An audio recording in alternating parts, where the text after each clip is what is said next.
The Vorn ruled the galaxy without challenge. For thousands of years, they had conquered and controlled hundreds of alien species across 3 spiral arms of the Milky Way. Their bodies were covered in hard armor shells. They had natural poison, sacs that could kill most creatures in seconds. Their technology was far ahead of most other species. No one had ever successfully fought back against them. The huge Vorn warship moved silently through space, its dark hull blocking out the stars behind it. It was shaped like a giant arrowhead, built for one purpose: to bring death to anyone who stood in the Vorn's path. Smaller attack ships flew around it like angry insects, ready to swarm down to the surface of any planet that resisted. Commander Tae-ho Kim stood on the observation deck of the Earth Coalition vessel called Dauntless. His hands were clasped behind his back as he watched the holographic display, showing the destruction of the human colonies in the Centauri star system.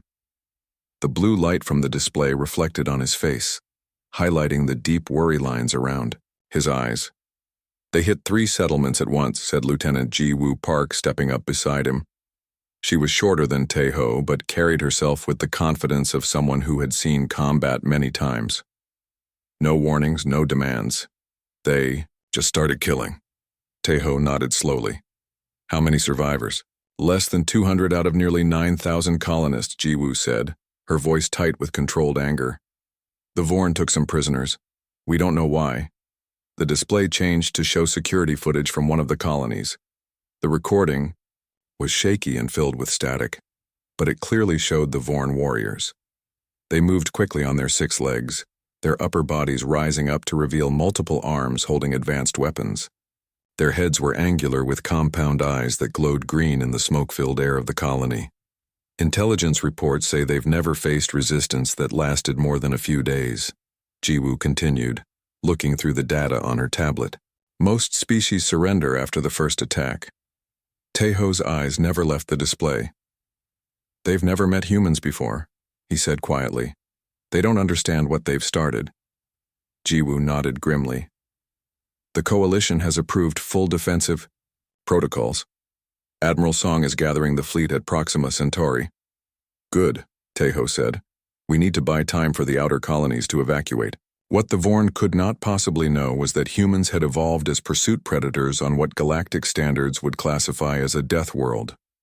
Earth's strong gravity, complex atmosphere, extreme temperature changes, and diverse wildlife had created a species with amazing endurance, problem-solving skills, and a frightening ability to adapt to new challenges. The Vorn had conquered species from gentle worlds with stable climates and predictable environments. Humans had survived and thrived on a planet that constantly tried to kill them. "Commander," called out Sensor Officer Han Jun Lee from his station, "we're picking up signals from the edge of the system. Vorn scout ships." Tae-ho straightened, his back. "They're searching for survivors. How far?" "Just beyond the gas giant, sir. They haven't detected us yet." "Keep our position in the moon's shadow," Tae-ho ordered. "Power down all non-essential systems." The lights on the bridge dimmed as the ship went into stealth mode. The Dauntless wasn't a large vessel compared to the Vorn warships, but it was one of the newest in the Coalition fleet. Its advanced stealth systems might give them an edge if they were lucky. "What's our mission, sir?" Ji-woo asked quietly. "We observe and gather data," Tae-ho replied. "We need to understand how they fight, how they communicate, what their weaknesses are. Then we report back to Admiral Song." "And if they find us?" Tae-ho's expression hardened. "Then we show them that not all prey runs away." The next 12 hours were tense. The crew of the Dauntless watched as 3 Vorn scout ships methodically searched the system, destroying any remaining human structures they found. Through powerful telescopes, they could see Vorn warriors collecting samples from the ruins of the human colonies. "They're studying us," said Science Officer Min Ji-yoon, who had been analyzing the Vorn behavior patterns. She pushed her glasses back up her nose as she looked up from her workstation. "Just like they've studied every species they've conquered." "Learning our weaknesses," Tae-ho agreed. "But that works both ways." Ji-woo looked concerned. "Sir, the reports from other attack systems are coming in. The Vorn hit 17 colonies in the last week alone. Coordinated attacks, no survivors left to fight back in most places." Taeho's jaw tightened. They're using standard predator tactics. Hit hard and fast, create fear, break resistance before it can organize. It's working, Jiwoo admitted. Some of the outer colonies are already talking about surrender. That won't save them, Minji said, shaking her head. From what we've seen, the Vorn don't leave conquered species alone. They use them for resources, for labor, for food in some cases.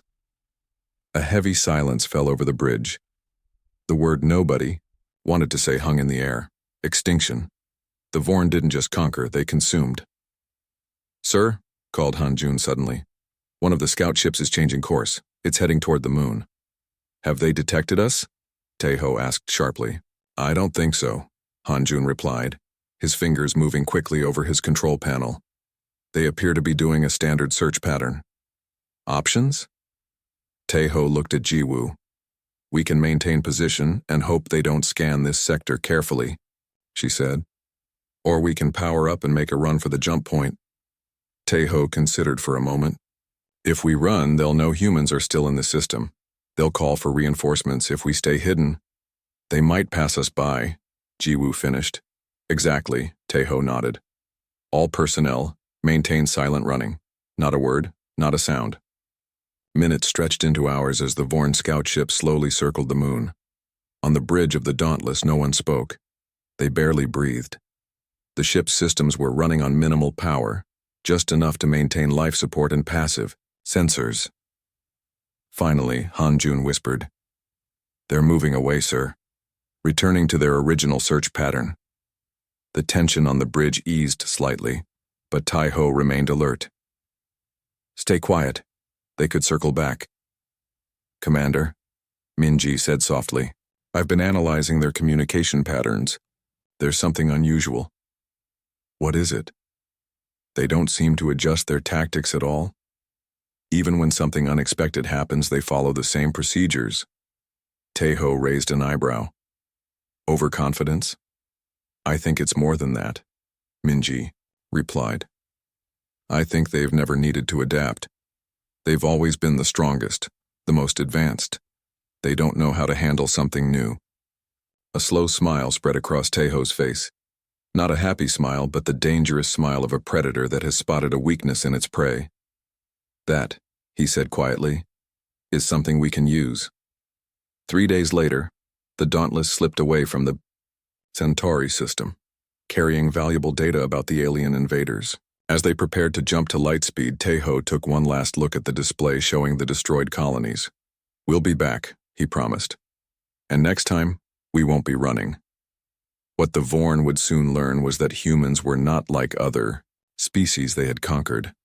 Humans didn't give up. They didn't accept defeat. And most dangerous of all, humans learned from every failure, growing stronger where others would break. The war had only just begun. 3 weeks passed since the Dauntless had escaped the Centauri system with their valuable information about the Vorn. During that time, the alien invaders had continued their advance through human space, destroying or capturing 12 more colonies. The Earth Coalition had worked day and night to prepare their forces for the war that was only beginning. The mining outpost on Europa 7 was not a beautiful place. Built into the side of a rocky moon orbiting a gas giant, it was designed for function, not comfort. Huge drilling machines extracted rare minerals from beneath the cratered surface. Processing plants turned raw ore into the materials needed for building ships and weapons. Before the Vorn attacks, nearly 3,000 people had worked here. Now most civilians had been evacuated, leaving only a defensive force of 400 soldiers. Captain Heejin Kang checked her combat suit one more time as alarms blared throughout the outpost. The special armor enhanced her strength and speed, while providing protection against both physical attacks and energy weapons. At 32 years old, Heejin was already a veteran of border conflicts with pirate groups, but this would be her first time facing the Vorn. Status report, she said into her helmet communicator as she strode through the main corridor toward the command center. Vorn ships have entered the system, replied the voice of Lieutenant Jaehua Shin. 6 attack vessels and 1 command ship. Estimated time to arrival, 20 minutes. Are the defense turrets ready? Yes, Captain, all automated systems are online. And the surprise we prepared? In position and waiting for your signal. Hye-jin allowed herself a small smile. The Vorn were about to learn that humans didn't fight, like other species they had conquered. The command center was a large room filled with screens and control panels. Officers moved quickly between stations, making final preparations for the coming battle. Science Officer Do-yun Choi looked up from his console as Hye-jin entered. "Captain," he said, his young face serious beneath his messy black hair. "I've been studying the biological readings we received from the Dauntless. The Vorn physiology is unlike anything we've encountered before." "Give me the important parts," Hye-jin said, checking the tactical display that showed the approaching enemy ships. "Their exoskeletons are remarkably strong," Do-yun explained. "Stronger than our standard armor plating. They can also move very quickly in short bursts, but they tire easily. Their bodies aren't built for long fights." "Ambush predators," Hye-jin nodded. "Hit hard and fast, then finish off their prey." "Exactly. And one more thing. They seem to communicate partially through chemical signals like insects on Earth. It helps them coordinate attacks, but it might also be a weakness we can exploit." Hye-jin considered this information. "Update the defense. Team leaders. Tell them to prepare for short, intense fighting, then pull back and make the Vorn chase them." "Yes, Captain." The minutes ticked by quickly. Soon, the enemy ships were visible through the outpost's external cameras. They were sleek, dangerous vessels that reminded Hye-jin of the hunting insects from her home province in Korea. The smaller attack ships landed first, disgorging waves of Vorn warriors onto the moon's surface. They moved with frightening speed across the rocky terrain, their multiple legs easily navigating the difficult ground. "They're approaching the main entrance," reported Lieutenant Jae-hwa. "First wave contains approximately 100 warriors. Let them get closer," Hye-jin commanded, her voice calm despite the danger. "Wait until they're within range of all defense systems." The Vorn advanced confidently, clearly expecting minimal resistance as they had experienced with every other species they had attacked. The first group reached the outer defense perimeter, their weapons raised. "Now," Hye-jin ordered. All at once, the hidden defense turrets emerged from the rocky ground and opened fire. Mines that had been carefully placed along the approach exploded, under the feet of the Vorn warriors. For a few seconds, chaos reigned as the aliens found themselves caught in carefully planned crossfire. But the Vorn were not the galaxy's apex predators for nothing. They quickly reorganized, using portable shield generators to protect themselves as they continued their advance. Their return fire blasted chunks from the outpost's outer walls. "They've adapted faster than expected," Jae-hwa noted with concern. "First line of defenses is already at 60% failure." "That's fine," Hye-jin replied. "Activate Phase 2. Throughout the outpost, human soldiers moved into defensive positions. Unlike traditional military formations, they were arranged in small, flexible teams of 5 to 8 people. Each team had a specific role in the defense plan, and each person knew exactly what to do. The first Vorn warriors breached the outer doors 12 minutes later, standing over 2 meters tall on their rear legs, with 4 additional limbs for movement and combat. They were terrifying to behold. Their chitinous armor gleamed under the emergency lighting, and their compound eyes scanned for targets. "Hold position," Hye-jin commanded through the tactical network. "Remember your training." The Vorn pushed forward, clearly expecting the humans to retreat in fear like other species had done. Instead, they encountered precisely coordinated defensive fire. Each human team focused on specific targets, using tactics designed to separate the Vorn warriors from each other. A group of 3 Vorn broke through toward the east corridor. Sergeant Minho Park and his team were waiting for them. Instead of firing from a distance, they let the aliens get close, then attacked from multiple angles simultaneously. While the Vorn were physically stronger, the humans moved with practiced coordination that confused the aliens. Minho ducked under a swipe from a Vorn claw, then fired his weapon at a joint in the creature's armor. Another team member threw a specialized grenade that released a gas designed to interfere with the Vorn's chemical communication. Across the command channel, Hye-jin could hear reports coming in from all sections of the outpost.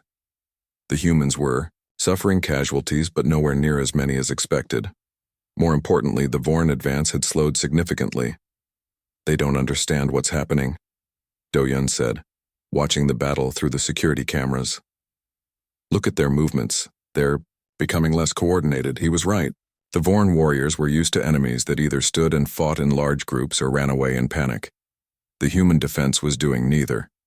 Small teams would engage briefly, cause damage, then disappear into side passages before the Vorn could bring their superior strength to bear.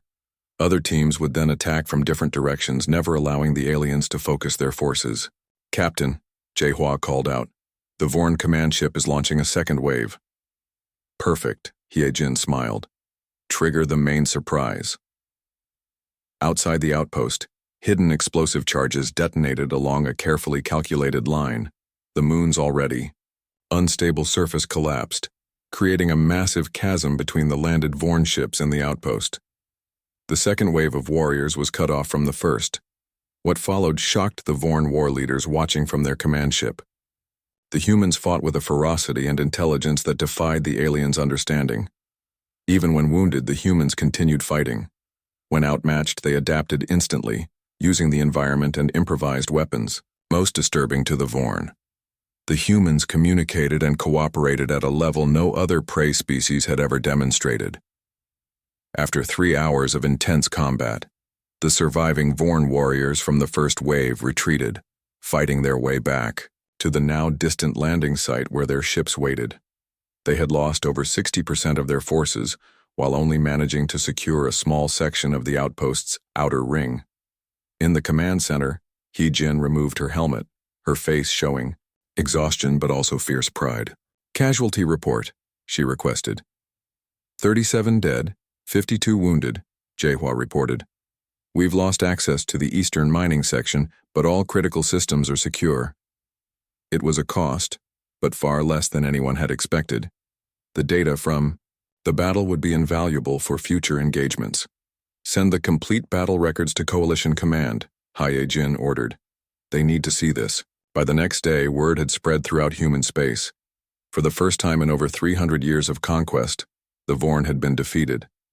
It was a small victory in what would be a long war, but it proved something vital. The galaxy's apex predators could be beaten, and the humans were just getting started. 6 months after the first contact with the Vorn, much had changed. The initial shock of the alien invasion had passed, replaced by a grim determination that spread throughout human space. While the Vorn still held the advantage in territory and resources, they had suffered defeats they had never experienced before in their long history of conquest. Admiral Min Seo-song stood before the Coalition Security Council in the underground command center on Earth.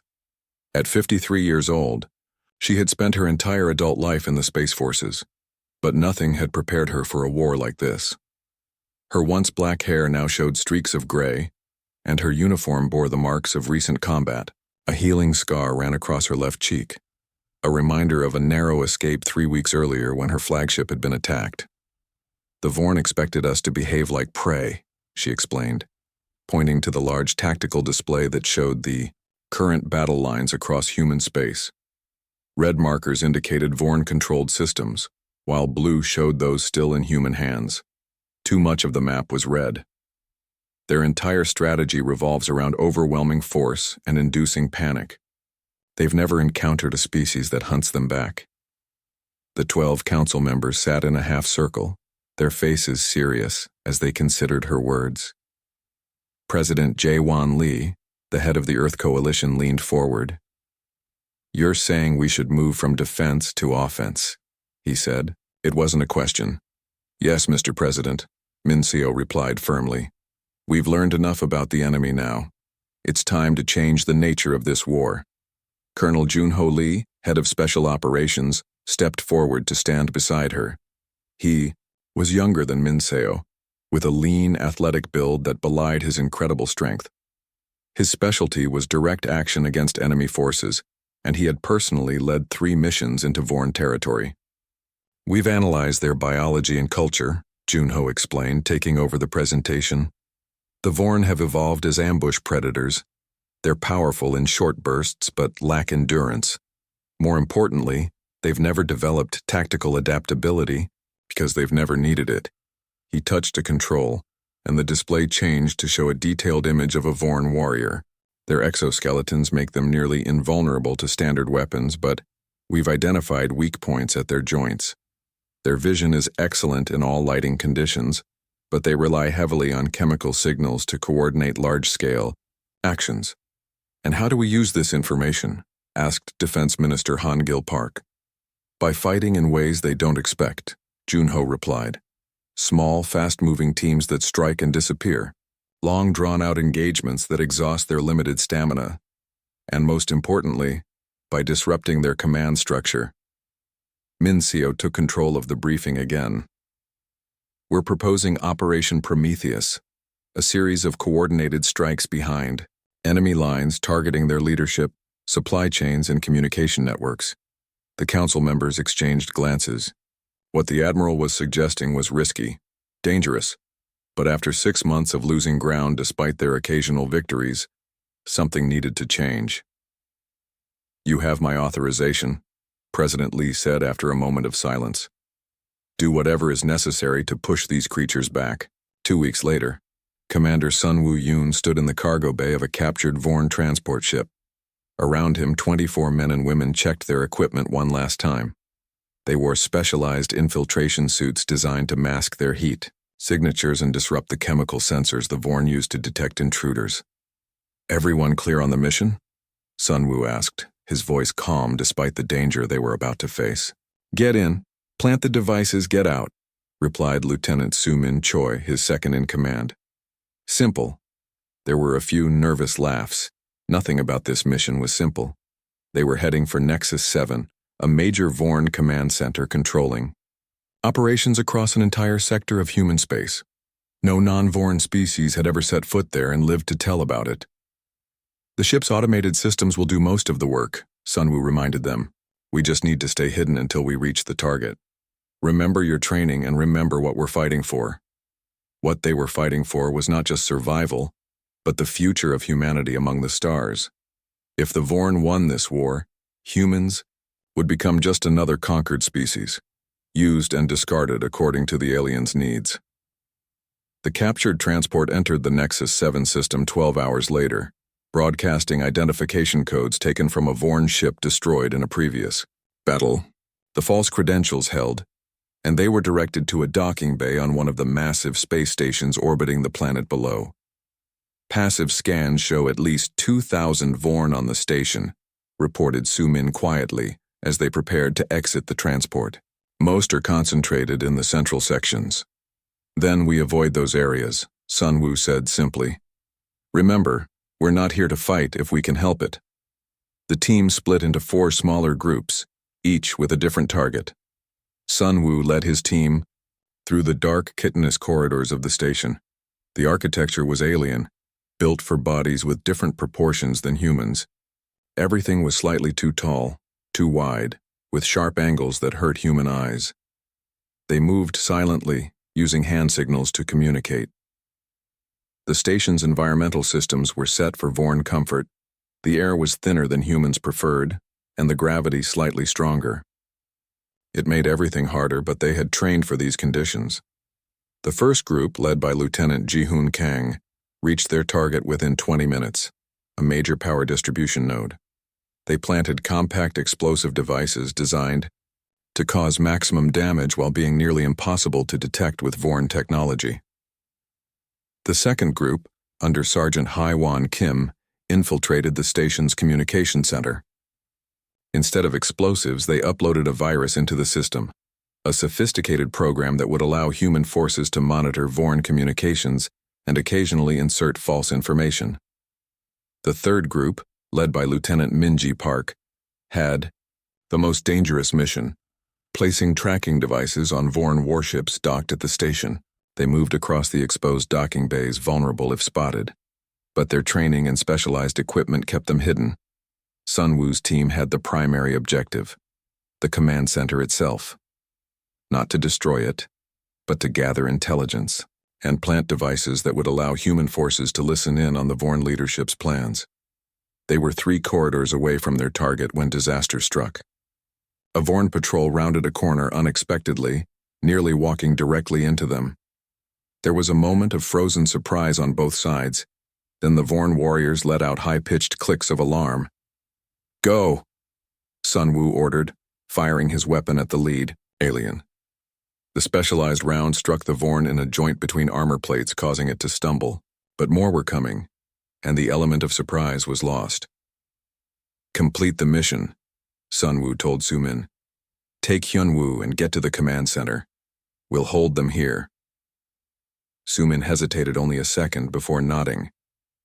He and Private Hyun Woo, Jin slipped away while Sun Wu and the rest of the team took defensive positions. What followed was exactly the kind of fighting that humans excelled at and Vorn struggled with. A prolonged engagement in confined spaces against determined opponents who refused to break. The humans used their environment, toppling storage containers to block corridors and setting traps for pursuing Vorn. Meanwhile, Su-min and Hyun-woo reached the command center. While Vorn forces were distracted by the firefight, they placed their surveillance devices in key locations around the room's exterior, where they would go unnoticed but still pick up everything said inside. "Mission accomplished," Su-min reported through their secure channel. "Heading back now." "Negative," Sun Wu replied, the sound of weapons fire in the background. "Return to the ship.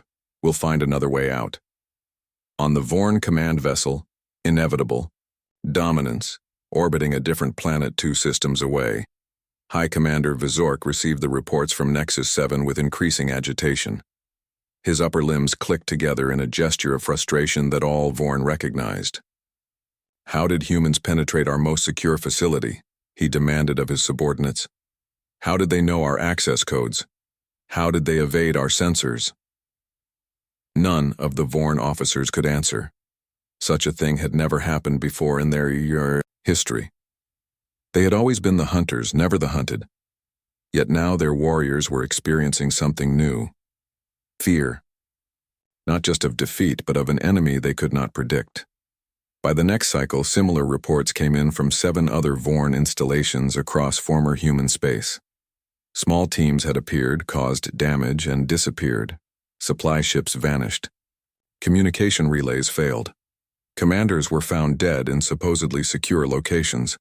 The humans had changed the rules of the war. They were no longer just defending. They were taking the fight to the enemy.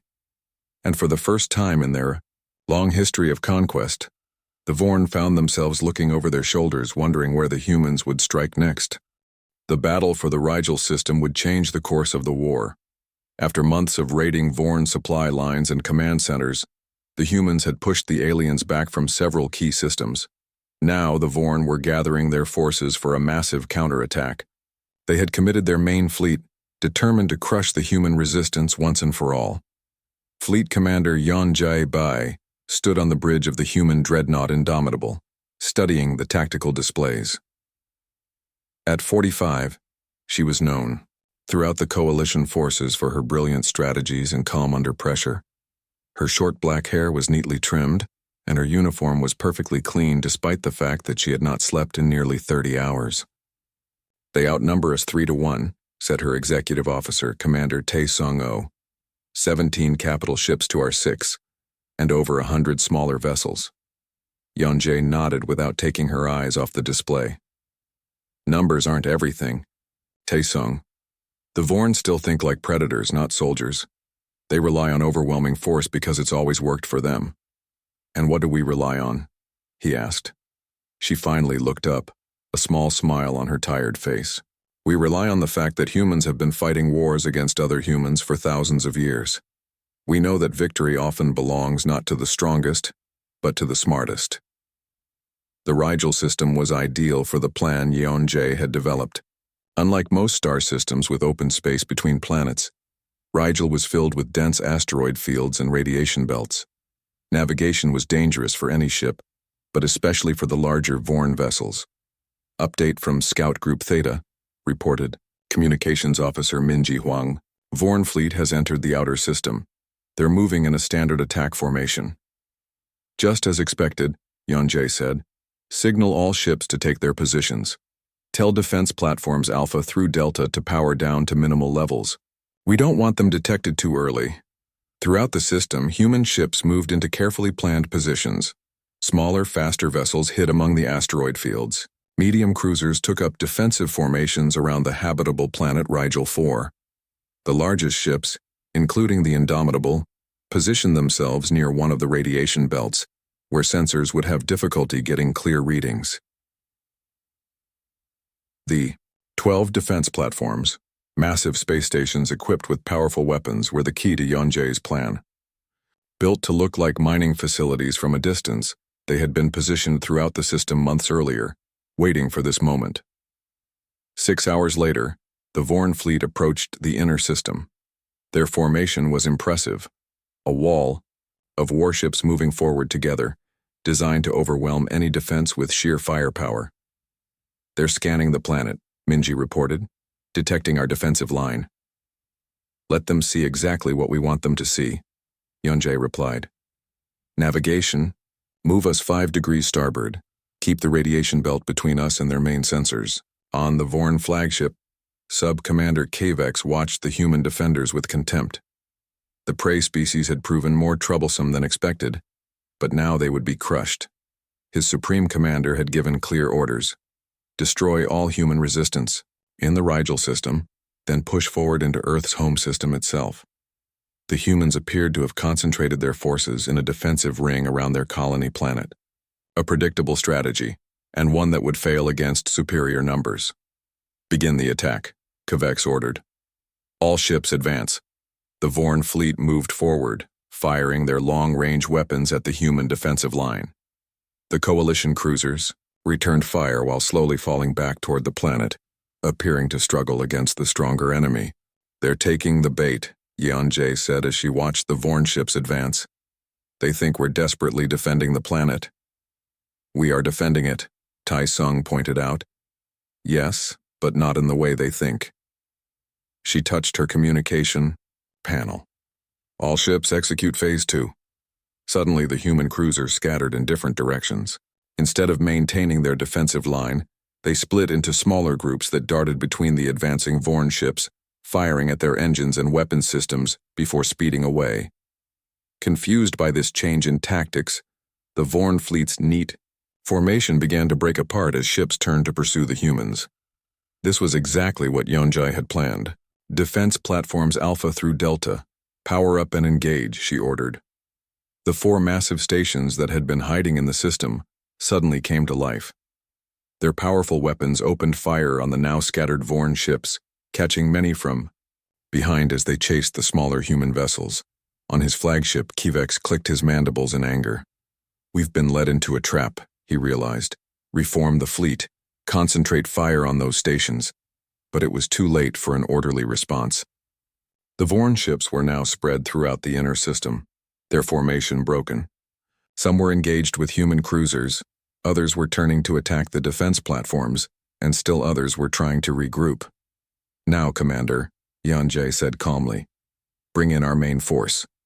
The Indomitable and the other 5 human capital ships emerged from behind the radiation belt, along with 30 medium cruisers that had been hiding among the asteroids.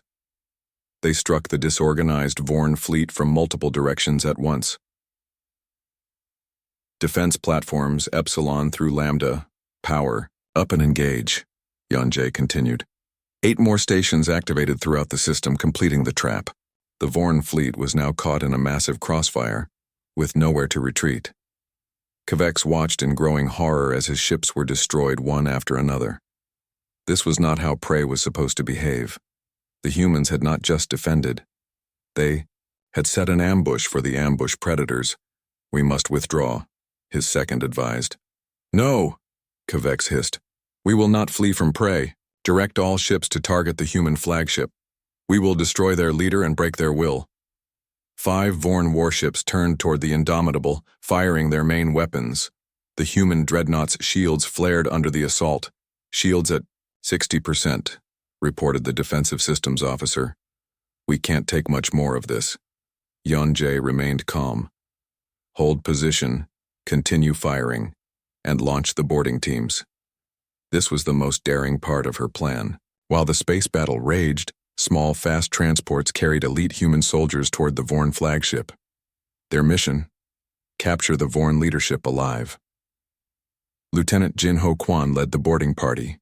He and his 20 soldiers wore the latest combat armor, designed specifically for fighting in the close quarters of a Vorn ship. Each person carried weapons optimized for penetrating Vorn exoskeletons at the joint points. "Remember your training," Jin-Ho told his team as their transport craft attached to the Vorn flagship's outer hull. "They're stronger than us individually, but they've never fought a species that refuses to give up." They cut through the hull and entered the alien vessel. Immediately, they encountered resistance as Vorn warriors moved to repel the boarders. What followed was intense close-quarters combat, with humans using teamwork to overcome the aliens' superior strength. Jin-Ho ducked under a swipe from a Vorn's clawed limb, then fired his weapon at the joint where the limb connected to the body. The alien screeched in pain as the specialized round penetrated its armor. 2 more humans attacked it from different angles and the Vorn warrior fell. "Move forward," Jin-Ho ordered. "Remember, we need to reach the command center quickly." The boarding action revealed another human advantage. While the Vorn were physically superior, humans could function cohesively in small units, communicate silently, and improvise under pressure. The aliens relied heavily on their chemical communication, which worked well in open spaces but less effectively in the confined areas of a ship. Outside, the space battle had turned decisively in humanity's favor. 3 of the 5 Vorn ships attacking the Indomitable had been destroyed, and the remaining 2 were heavily damaged. "Their fleet is breaking apart," Taesung reported. "They're trying to retreat." "Don't let them," Yeonjae replied.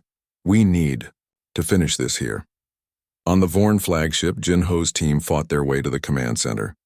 They had suffered casualties, 5 dead and 3 wounded, but they had achieved their objective. They breached the final door and threw in stun grenades designed to disrupt Vorn neural systems. When they entered, they found Sub-Commander Kavex and 3 members of his command staff incapacitated but alive. "Package secured," Jin-Ho reported through the communication link. "Repeat, high-value targets secured." Throughout the system, the remaining Vorn ships were being destroyed or captured. For the first time in their species' history, the Vorn retreated, in complete disarray. On the bridge of the Indomitable, Yeonjae finally allowed herself to relax slightly. "Send word to Coalition Command," she ordered. "The Rigel system is secured, and we have prisoners who might help us end this war." The Battle of Rigel would become a turning point in the conflict. Not just because of the military victory, but because for the first time, humans had captured high-ranking Vorn leaders alive. From them, they would learn vital information about Vorn society, weaknesses, and, most importantly, how to communicate directly with the Vorn leadership. The path to ending the war had begun. 2 years had passed since the first Vorn attack on human colonies. The war had changed both species in ways no one could have predicted. After the decisive human victory at the Battle of Rigel and several successful campaigns that followed, the Vorn leadership had been forced to reconsider their view of humans. For the first time in their long history of conquest, the Vorn had requested peace talks. The location chosen for these historic negotiations was symbolic: neutral territory on Mars, humanity's first successful planetary colony. The Red Planet had special meaning for humans as the first step in their journey to the stars. Now it would hopefully mark the beginning of a new chapter in their relationship with the galaxy's most feared predator species. Dr. Yoonji Nam checked her appearance, one last time in the mirror of her quarters. At 38, she had dedicated her entire career to xenobiology and comparative psychology. She had never expected to become the lead negotiator in humanity's most important diplomatic mission, but her understanding of the Vorn mind made her uniquely qualified for the role. "Are you ready?" asked her assistant Junwoo Kim, a young diplomat from the Coalition's Foreign Relations Department.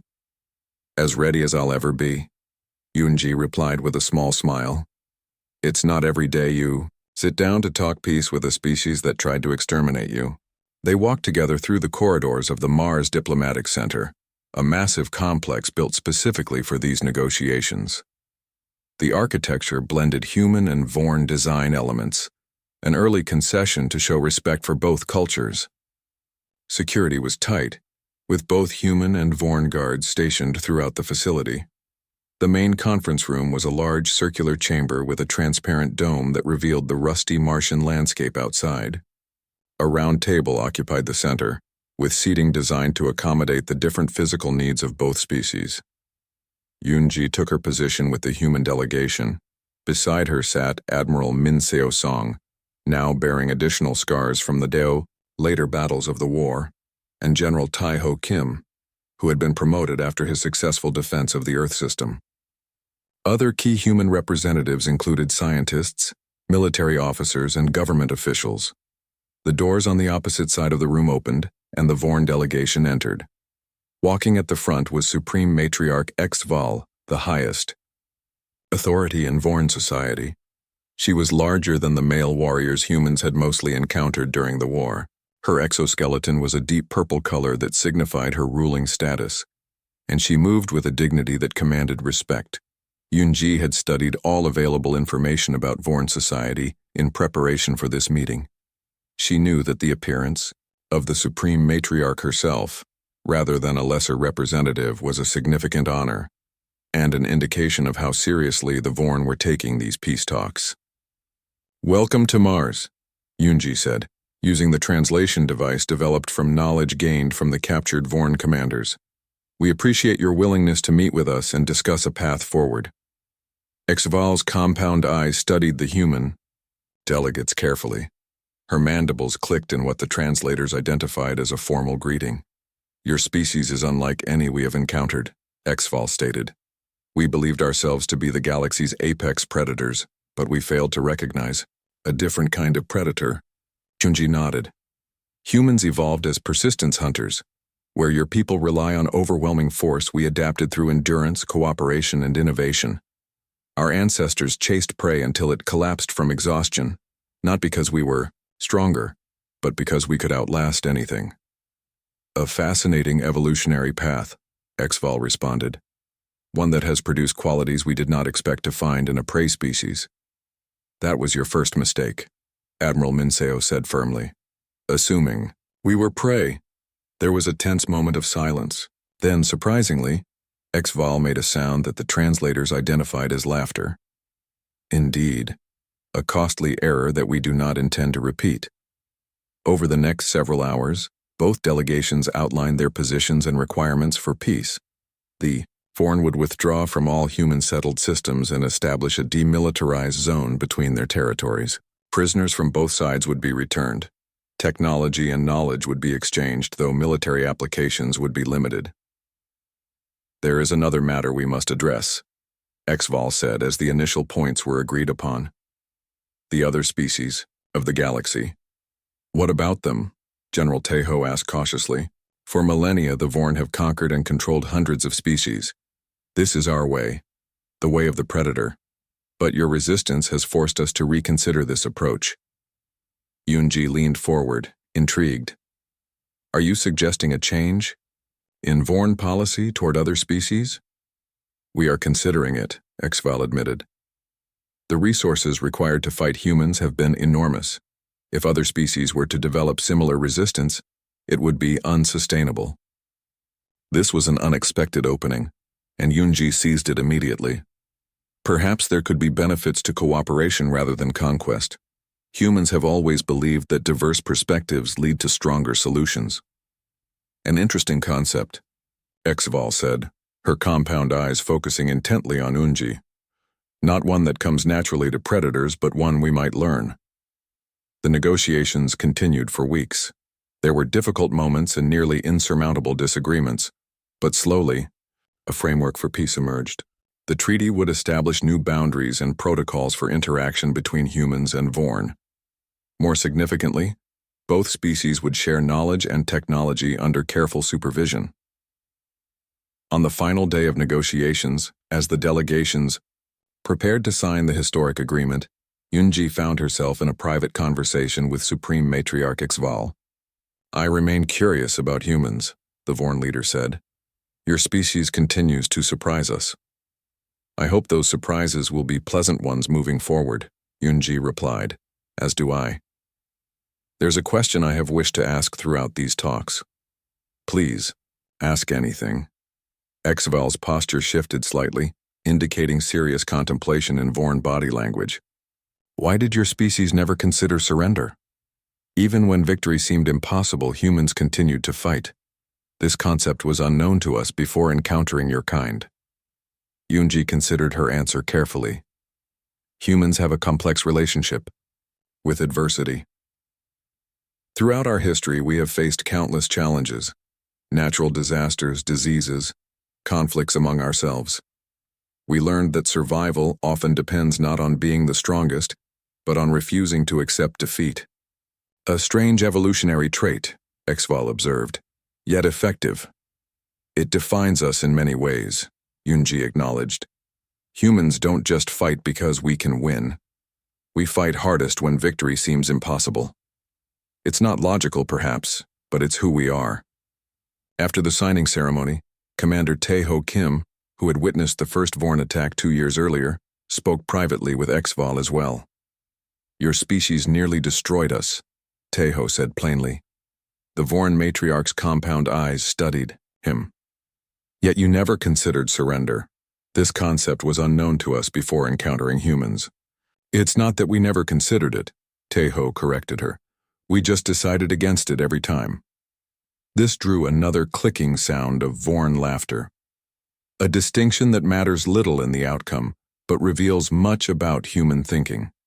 As the Vorn delegation departed Mars, news of the peace treaty spread throughout the galaxy.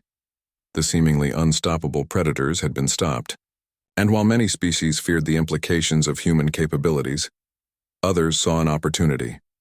Within months, diplomatic envoys from a dozen previously subjugated worlds arrived at Earth, seeking alliances with the species that had done the impossible. Humanity had emerged onto the galactic stage not just as survivors, but as potential liberators, the predators who used their strength not merely to hunt but to defend. 1 year after the treaty signing, a joint human-Vorn scientific outpost was established in neutral space. Dr. Yunji Nam was appointed as its director, working alongside a Vorn scientist named Tvol. Their mission was to study each other's species and find ways to build on their new understanding. Do you think our peoples can truly move beyond our biological natures? Tvol asked her one day as they watched human and Vorn researchers working together in the main laboratory.